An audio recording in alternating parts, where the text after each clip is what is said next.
A blast from the past on Agenda this week with Liberal Vannin founder and spokesperson Peter Karran, who has raised a number of topical items in recent months. Peter calls for changes to the IoM Pension supplement, broadening the 5% VAT rate, and raises concerns over human rights. Peter was joined in the studio by a friend's dog, which played a small part in the interview.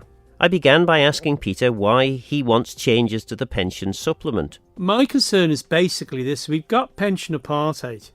When this Manx supplement through the Chislett report was first announced, what we were trying to do is trying to help people for a cost of living. The problem was that the politicians and the officers wanted a lick of the ice cream, and the thing was that we put it down to 10 years contribution, which was a nonsense to start off with, and there was no upper limit. And of course, you know, when I raised the questions 15 years ago about the issue of something like 19.5% of all pensioners are on 40 grand a year income, it is a scandal that we are seeing a situation that a valuable resource like the Manx supplement that was originally going to be there as a bit of a leg up in the twilight years for pensioners is not going to be there for future generations. We've already seen the issue of the upper ever increasing age for being able to retire as a state pension. And what should happen, in my opinion, is you know, we can do a means test at the bottom end where you have to have a declaration on capital and also on income to get supplementary benefits. Then I think that the idea of, like my friend who's a tax capper, I mean, it's ridiculous that he gets a TV licence. If we're in hard times, let's not follow the UK, where they've almost weaponised the sick, the weak and the poor to be demonised for the economic madness that we've seen, and even the Tory press have had to see. So what we should be looking at is, in my opinion, that somewhere around about 35,000, 40,000 a year income of a couple, or 30,000 or 25,000 for a single person, and a capital allowance, because a lot of pensioners don't have income but they have capital growth, and these people need to be sorted out. I remember a friend of mine being on about a couple that had a trust fund for $500 million and were basically were a liability on the state for the costs of their care, when the situation was that we hear demonisation of people in council houses, when the truth is the housing crisis is to do with bad strategic policy, and we need to change the Manx supplement. Well, on that, I mean, the thinking at the time, and I know this because I was in Council of Ministers at the time, was that the best way to support people most in need was through a very targeted system, which was the benefit system. And effectively, pretty much as you've said, the old way in which the pension supplement worked, everyone got it, whether that was people who really needed it or people who were multi-millionaires. Well, the first thing I think you've got to do, Phil, and what we wanted to do was to say that this was a contributory benefit. There were, in them days, what I wanted to do was I wanted them to get paid. They lived here for all their working lives. They were on scab wages, scab employment conditions, and it was a twilight. I think of my own man. Got a little occupational pension. He paid his 5% widows and orphans that the manual workers had to do. Found himself outside the benefit system. This needs to be prioritised for those that don't have an occupational pension. The supplementary levels should be up to the living wage basis, full stop, you know. But the issue that needs to be addressed is the fact that these people who act responsibly in our society, who work all their lives, do important jobs like the cleaner that cleans the operation theatre, that cleans the streets, whatever they do, have very little occupational pension. They're the ones that we should be aiming at, and the ones in the private sector who are going to get nothing. I think what we should be doing, and what I've been saying with the Liberal Party, is that we should be looking at a situation where we say it's 40,000 or thereabouts, and have you got more than $250,000 in assets outside your house, then you don't get a pension tax certificate, so you don't get it. That means that there'll be money in for your kids. I haven't got kids, but it's wrong. This was an opportunity, missed opportunity in the first place by people long before you were in Disney Club with me, as I say, where the self-interest of having it 10 years, of having it universal, it should never have happened.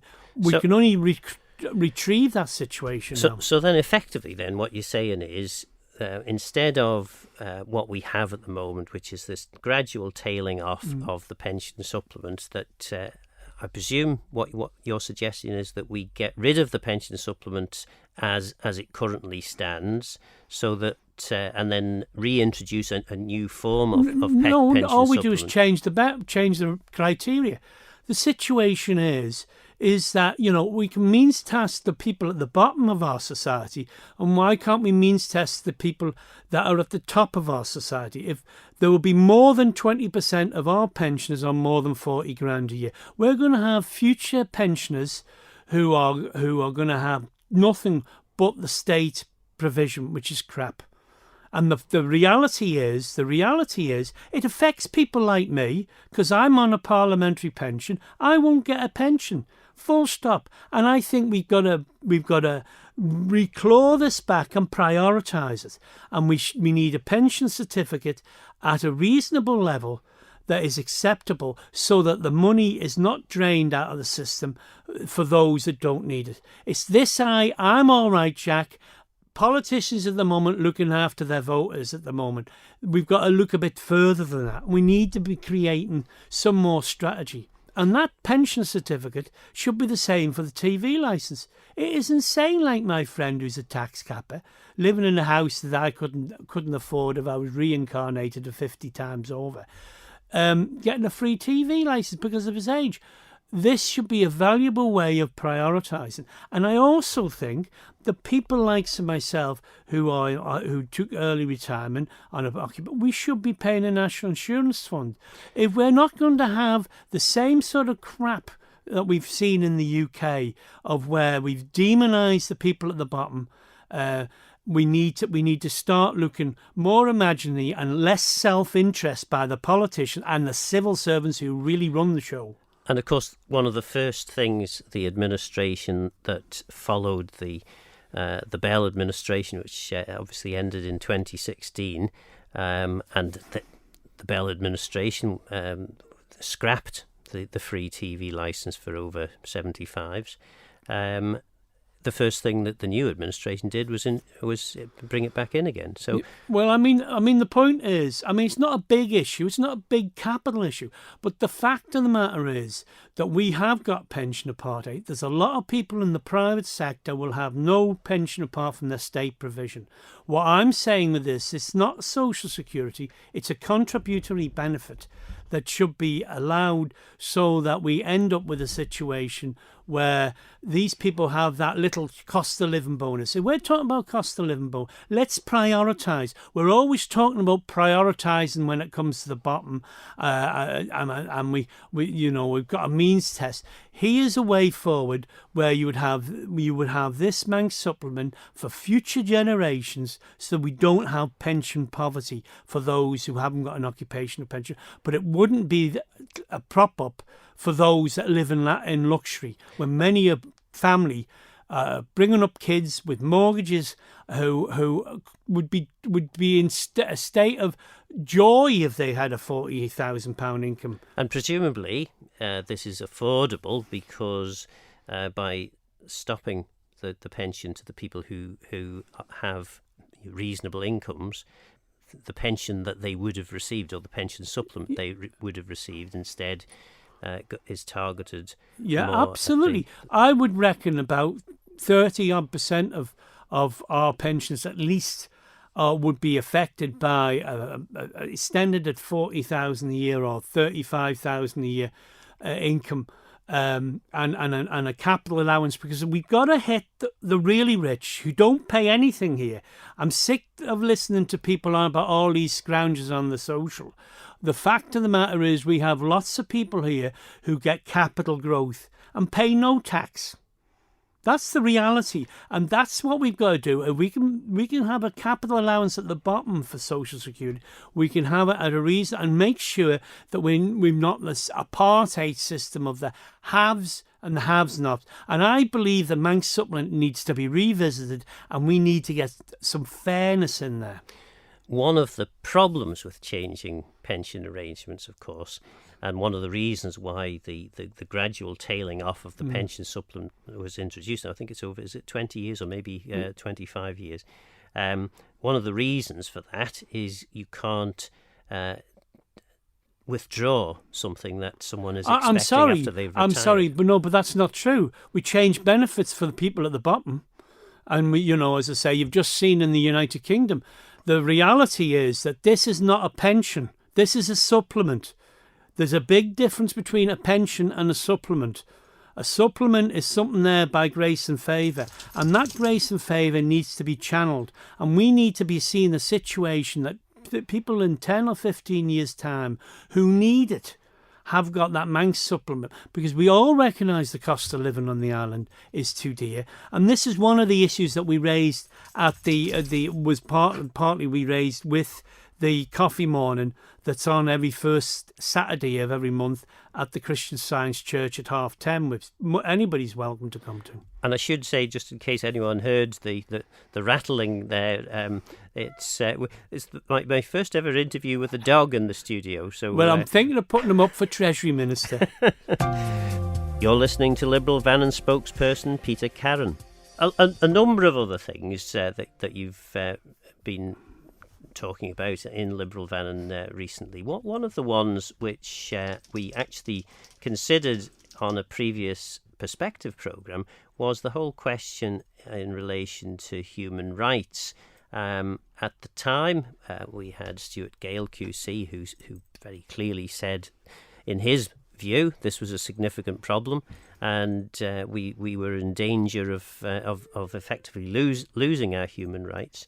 But Jane Poole-Wilson, Deputy Chief Minister, came on the programme to say that there wasn't a problem, and the human rights would continue because our legislation wouldn't be affected by the UK.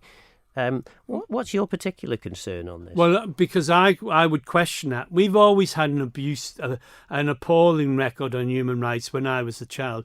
What we're seeing in the UK now, where you would see sons and daughters of prominent ministers and chief ministers and all this getting soft contracts. The Isle of Man was endemic of having crony capitalism or kleptocracy, as the intellects talk about, and the issue of postcode justice. Now, we've seen in the past where they've weaponised the institutions of government against individuals. We take the likes of the late Trevor Baines, where the chap who stole the money didn't go to jail. But the question has to be asked: was it a political prosecution? I would be under the impression that they were trying to curry favour from the US regulatory authorities. Now, that's not how you run a justice system, in my opinion. If that's the case. And I believe that we need to make sure that we have got, and we also need to address the issue of the equal of arms. It's very difficult for people to get justice on this island. And the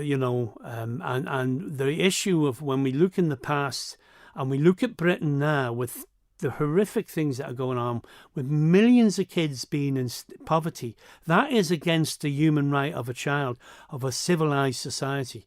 Mind the issues over the WikiLeaks journalist Julian Assange.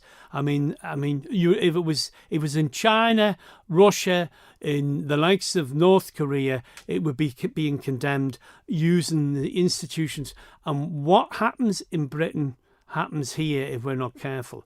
And that's why I'm not reassured by Jane Poole-Wilson as far as that's concerned. And I think the idea that anything that has to do with a foreign aspect has to have the agreement of the United Kingdom is very worrying indeed. Well, again, what the Minister was pretty clear in saying was that our legislation allowed us to go direct to the European Court of Human Rights. Currently, there is a step which involves UK courts, but the Minister didn't seem to think that that was going to be an issue. And at the time, her thinking was that the UK government wasn't planning to make any significant changes. Subsequently, of course, we've found that the new Truss administration does seem to be talking very clearly about ditching any sort of links with the European Court of Human Rights, which of course was set up after the Second World War, as much as anything by the British government. I remember when people were having fetuses and having their tyres slit and all sorts of things when fighting for the likes of gay rights. As I say, we do not want the situation where we have this sort of horror stories of that starting again. The important thing that I always say with rights there are responsibilities. But the issue that we've got to worry about human rights is the issue of the fact that everyone can go and stay at the Ritz, but if you haven't got the money, and we need to address the issue of how we're going to deal with... I'm getting mauled by a dog. For the listener, the dog has just given Peter a good licking. So... The real issue is what we've got to do is we've got to realise that the likes of human rights, it's important we have someone outside. It's like this nonsense over Tynwald commissioners and all this, an ombudsman. 1988, I tried to get an ombudsman service here, but the idea of having an individual that's associated with the island, it has to be someone likes of the Welsh Assembly, the Irish Assembly, the Northern Irish Assembly, or whatever, as far as their ombudsman services. We've got to realise justice has to be defended, and it costs us. Indeed. One of the things that would also cost us is the suggestion that Liberal Vannin has of reducing VAT to 5% to support the visitor economy. Now, I presume you would argue that the reduction would boost the visiting industry, and therefore the losses to the revenue wouldn't be that great. Well, the real issue is, of course, if we wouldn't have been so bone-kneed and servile, the original proposal was to have 5% on all tourist infrastructure to help us out of the dodge, diddle and fiddle economy. And too many politicians and civil servants didn't stand up for the corner. So we ended up with a nonsense of 5% on hotel beds, which it should have been on the whole lot. Yes, it would have an effect. But remember, when we were lobbying for years on our own, trying to get 5% on home improvements, when the most of my colleagues were ranting on about fish and chips, we were proven right. I mean, I remember the financial officer said, Peter, we don't understand. We get more from 5% than we ever did from 15 at the time. I said, of course you will. I was a joiner before I was MHK. And the reality is that it would curtail an awful lot of the black economy. We're talking about extending the tourist industry. We need new economic engines. I'm a lefty at heart, but you can't spend what you don't get, and we need new ways forward. And maybe the traditional industry of tourism needs to be revisited, but no competing with Ibiza or the likes of somewhere hot. We've got to look at things like we've got the twitchers, the people with the chuffs, and the people who want dark skies. That's where we've got to go. We've got to get the UNESCO recognition of the World Heritage Site of our Tynwald Hill and things like that. That's the sort of thing we've got to do. Do you think that the current Isle of Man government is interested in things like heritage and biodiversity and culture? Well, I think unless they're interested in an onslaught on the welfare state, and this deficit spending is criminal. I'm a big believer in the celebration of the weakest in our society. How we deal with them is the way forward. But I see an agenda of bankrupting the island, and what I am concerned about is doing what Thatcher did in the UK, where you end up with all the infrastructure sold to your mates. That's why I would have banned all members of Tynwald and senior civil servants for 5 years from directorships, consultancies and all that. But of course, vested interest won the day, not the political good argument about it. Well, one of the things which I know you were quite instrumental in bringing into Tynwald was the severance pay for members who lost their seats. You will have noticed, or you may have noticed, that there's been a change, or a change is going to Tynwald in October. I'm not sure about that. When we brought the Tynwald thing in, I always remember one of my good friends, Roger Payne, nearly fell off the requisition seat when I said I wanted to bring this in for married members with kids, because you might and I might decide to become an MHK, but your wife and kids shouldn't have to lose your seat, use your house in the process. And I stand by that. I'm always been open about supporting a redundancy package for members.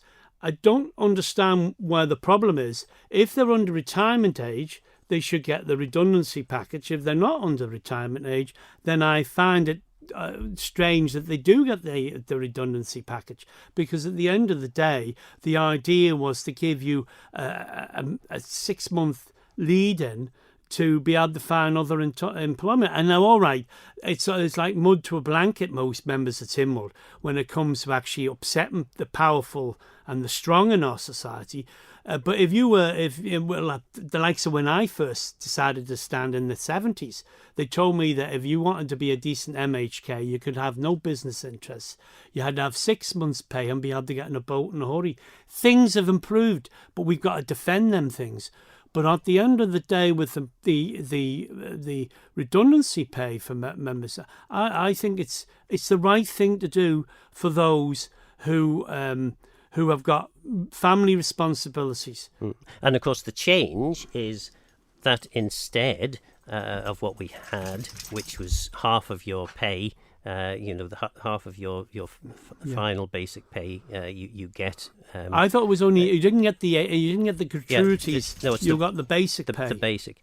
So you get half currently. But 2 MHKs who are post-retirement age who didn't get anything have argued that they should, and that this is discriminatory, which I suppose it is under the discrimination legislation. But how can it be? If you're a pensionable age, you're pensionable age, and that's a clear cut-off. The issue was that it would make it so complicated to have brought in means testing at the time. My position was quite simple.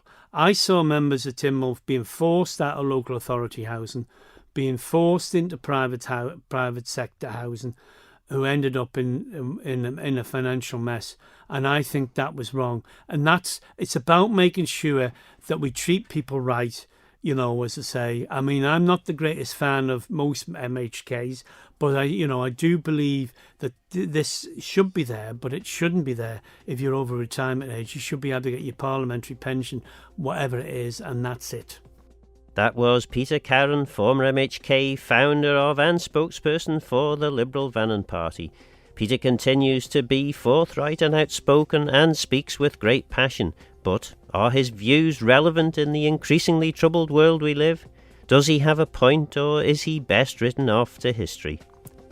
Let me know what you think by contacting Phil Gorn at manxradio.com, and get in touch if you have any ideas for future shows. For now, though, I'm Phil Gorn, Goramayo, thanks for listening.